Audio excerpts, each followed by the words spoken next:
What if the hardest part of letting go is not losing the relationship, but losing the version of yourself that existed inside it?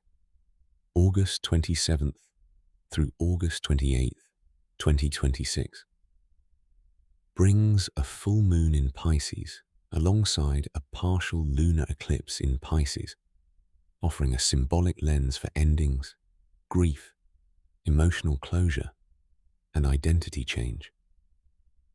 This event does not decide what must end or what comes next. It can help illuminate something quieter. The moment when an old role stops fitting, even though your heart has not fully learned how to live without it. That uncertainty can feel like loss itself. You may know this space well. The friendship changed, but you still check for the message. The partnership ended, yet your mind keeps rehearsing conversations that will never happen. A family role no longer belongs to you, but guilt keeps pulling you back toward the person everyone expected you to be. Even healthy endings can leave unfinished emotional business.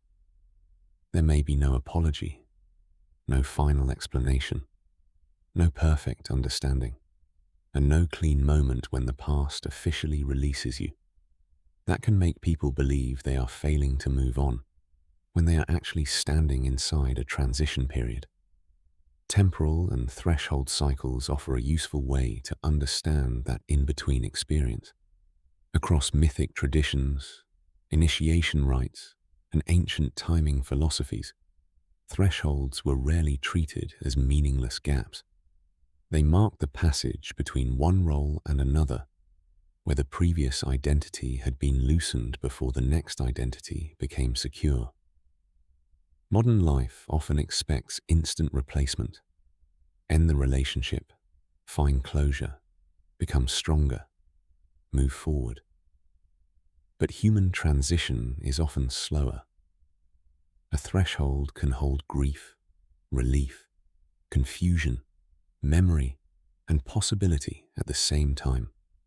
The discomfort is not proof that you chose wrongly. It may simply mean change. The Pisces full moon and lunar eclipse can be used symbolically here, not predictively. Lunar eclipses occur when Earth moves between the Sun and Moon, casting Earth's shadow across the lunar surface. The canonical calendar notes that this partial eclipse is visible from the Americas and parts of Europe and Africa.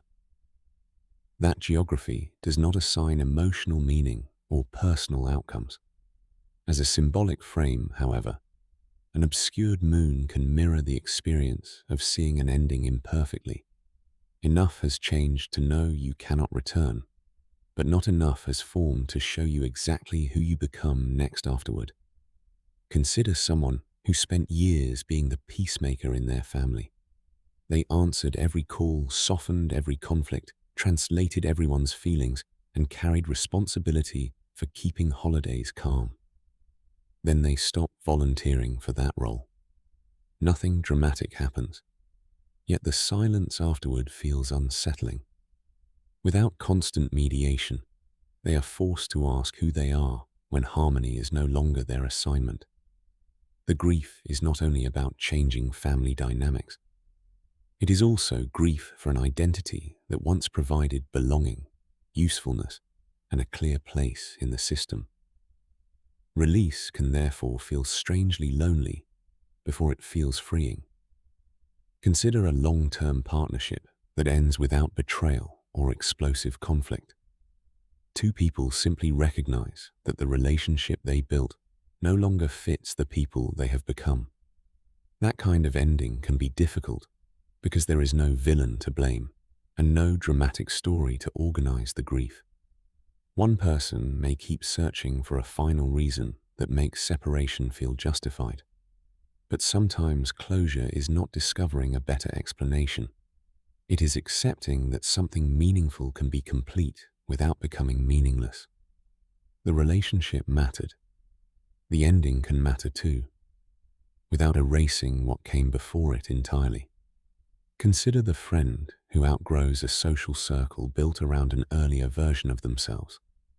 They still care about those people, but the conversations feel repetitive, the expectations feel narrow, and returning to the group requires shrinking parts of their current life. Leaving may create guilt, because nobody did anything obviously wrong, yet staying can require emotional self-erasure. Threshold thinking makes room for both truths. Affection can remain while participation changes. You do not need to manufacture anger to justify distance. Sometimes the most honest ending is simply recognizing that belonging once fit and now asks too much of you. If you are standing in this kind of transition, resist the pressure to create a dramatic conclusion. Begin with what is already true. Name the role that has ended or weakened. Name what you miss about it and what you no longer want to carry. Notice where you keep reopening contact, responsibility, or emotional labor, because uncertainty feels worse than familiarity. Then ask what a smaller release might look like. It could be answering less quickly, declining one obligation, returning an object, changing a routine, or allowing a memory to exist without turning it into instructions for your future decisions.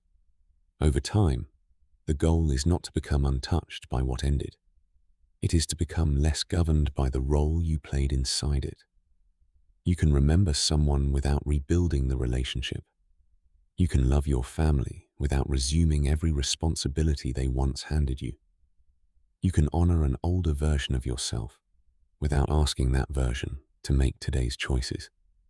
Eventually, uncertainty can feel less like emptiness and more like room.